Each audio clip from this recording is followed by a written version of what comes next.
Salut et bienvenue sur ma chaîne YouTube Bontoshan, votre chaîne de développement personnel et spirituel.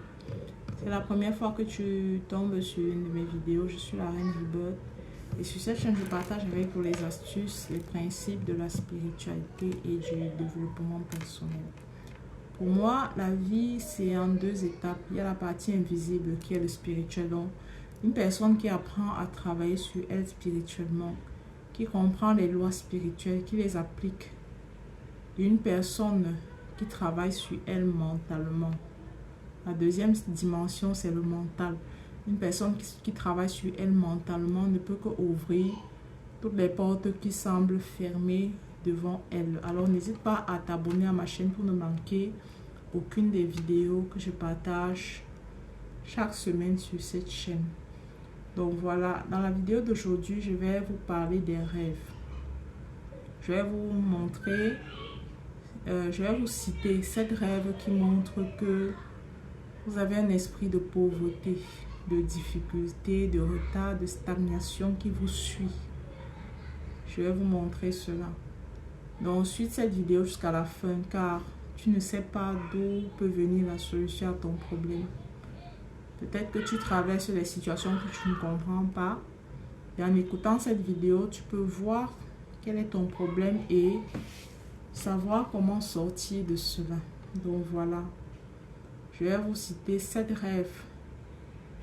Donc lorsque vous faites 7 rêves, c'est l'un de ces rêves, vous devez savoir que vous avez un esprit de pauvreté qui vous suit. Donc le premier des rêves, c'est que tu te vois toujours nu. Quand tu fais des rêves où tu te vois nu. Donc chaque fois que tu fais un rêve où tu es nu, ça veut dire que tu es suivi par un esprit de pauvreté. Et ne prends pas ce rêve-là à la légère. Quand tu fais ce genre de rêve, tu dois te lever pour chasser cet esprit de ta vie.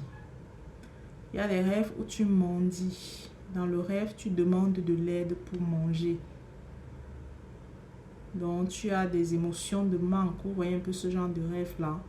Les rêves dans lesquels tu souffres, tu as besoin d'aide. Tu manques, tu n'arrives pas à t'en sortir. Ne prends pas ce genre de rêve à la légère. C'est un signe de pauvreté et de déception dans ta vie. Le troisième rêve, c'est les rêves où tu es pieds nus. Quand tu fais des rêves où tu es pieds nus, ce n'est pas bon. Il faut couper cela sur toi avant que ça ne se manifeste dans le naturel. Quand tu es pieds nus, c'est généralement un esprit de stagnation ou de difficulté qui s'annonce dans ta vie. Donc il faut briser cela avant qu'il ne se manifeste réellement dans ta vie si tu ne traverses pas encore les difficultés. Donc voilà, le quatrième des rêves, c'est tu fais souvent des rêves d'enterrement, de funérailles, de mort. Vous voyez un peu, tu fais des rêves où tu es dans les funérailles, tu vois les morts, tu es à un enterrement, à des enterrements. C'est pas bon. Si tu vois, si tu te vois mort, toi-même dans le rêve, vous voyez, tu te vois mort, ou tu vois des gens à ton enterrement. Tu vois des gens pleurer sur ta dépouille, ce n'est pas bon du tout. Ce n'est pas bon, c'est un mauvais esprit qui te suit. Il faut chasser cet esprit de ta vie. Cet esprit-là affecte tes finances, ta santé, ton mariage, tous les domaines de ta vie.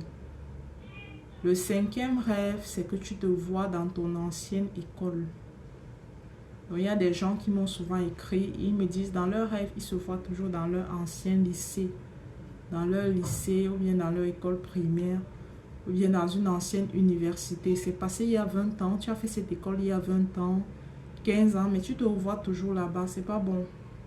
Ça veut dire que ton esprit est resté à ce niveau, donc il faut te libérer de cela. Il y a eu des attachements là-bas.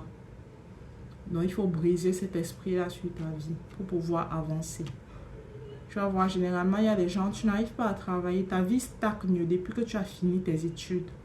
Ta vie stagne, rien n'avance dans ta vie. Pas de mariage, pas de travail, pas de prospérité, tout va mal. Et tu fais des rêves où tu te vois dans ton ancien établissement. faut te lever contre cela. Le sixième rêve, c'est un rêve où tu creuses des tombes. Il y a un jeune homme qui m'a écrit dernièrement, il creuse des tombes. Il y a des personnes qui souffrent de ce problème-là. Tu creuses des tombes. Et quand j'ai observé, il y a des personnes qui m'ont écrit par rapport à cela. Et quand j'ai observé ces personnes-là, j'ai vu que ces personnes souffrent tous de pauvreté. Donc, ils font souvent des rêves où ils creusent des tombes. C'est pas bon, c'est un esprit de pauvreté qui vous suit. Le septième rêve, c'est un rêve dans lequel tu erres. Donc, c'est comme si tu ne sais pas le sens de ta vie. Donc, tu fais partie des personnes qui n'ont aucune direction dans de vie. Donc, il y a des gens qui n'ont aucune direction dans leur vie. Ils errent tout simplement. Ils ne progressent pas. Ils ne réalisent rien. Leur vie, c'est se lever le matin, manger, dormir. Aucun projet n'aboutit. Aucune réalisation n'aboutit. Donc, tu erres. Tu es dans la vie comme si tu étais errant. C'est pas bon, c'est pas un bon rêve. Il y a un esprit qui est sur toi et qu'il faut chasser. Donc, lorsque tu fais des rêves comme ça, les rêves, c'est la réflexion de notre vie. Quand tu fais certains rêves, c'est Dieu qui te montre à quel niveau ta vie est. Ou bien, il te montre ce qui va se passer pour toi dans le futur. Les rêves, donc ne néglige pas. Si tu vois l'un de ces rêves-ci, lève-toi pour ta vie. Lève-toi pour sortir de cela. Commence à prier pour stopper cela. Et ta vie est précieuse et tu as de la valeur aux yeux de Dieu. Alors lorsque tu commences à prier pour t'en sortir, Dieu va te délivrer certainement. C'est une garantie parce que nous servons un bon Dieu. Si tu as besoin d'aide, écris-nous, n'hésite pas à nous écrire. Donc voilà. Si tu ne sais pas comment prier, tu peux rejoindre notre groupe WhatsApp ou tu peux souscrire à l'un de nos ateliers. Il y a la pleine lune du 24 février par exemple. Il y a l'atelier de pleine lune, tu peux souscrire, tu peux m'écrire pour l'atelier de pleine lune. Par exemple, c'est l'un des ateliers que je propose. Et pendant l'atelier, nous voyons comment prier. Donc, tu peux souscrire à cela. Donc, voilà, c'est tout pour la vidéo d'aujourd'hui. J'espère et je crois que ça va éclairer une personne dans le monde entier. Donc, merci et au revoir et à la prochaine vidéo.